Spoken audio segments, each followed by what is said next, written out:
It was just 2 years ago, Tekoa Academy of Accelerated Studies celebrated a milestone, the only school in our region to get an A rating from the TEA.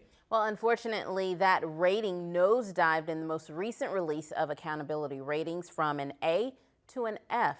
Angel San Juan with reaction from the superintendent in this week's Crisis in the Classroom.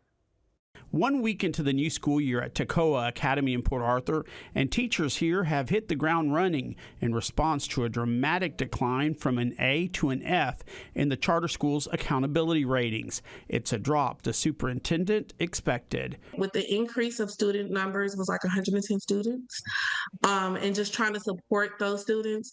And also the biggest mistake that I made as a superintendent was not holding my parents accountable.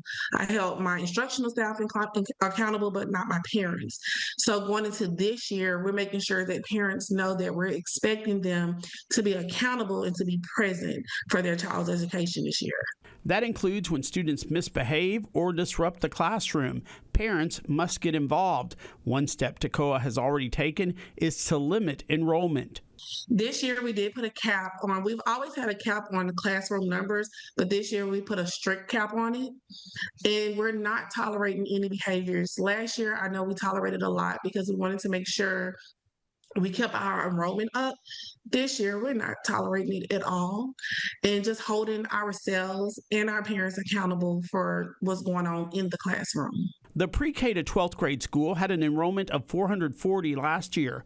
Right now, it's at 380. Along with the reduction in students, Tekoa has increased its teaching staff, and Tekoa has adopted the Bluebonnet curriculum, a TEA plan that aligns instruction with the STAR test. Everything in Bluebonnet is completely laid out for the educators.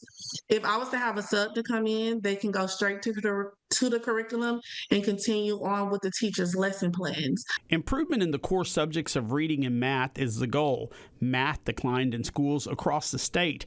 That's why the superintendent believes the state should work on an individualized approach to education instead of one size fits all. An example is a simple exemption for certain students. I have students that's in foster care or homeless. Why are those students taking the STAR test this year? So it's not just me. Port Arthur faces the same crisis, and so does Needle and Port Neches and Sabine Pass. We need to take the politics out of education and start worrying about actually our communities. The superintendent says Tekoa accepts the results with grace and with intention. She says it's not a failing at the moment, but an opportunity. In Port Arthur, I'm Angel San Juan reporting. The superintendent says something that will help reduce distractions in the classroom is the new state law banning cell phones. She also encourages parents to come and sit in the classrooms when they came to stay involved with their students' education and behavior.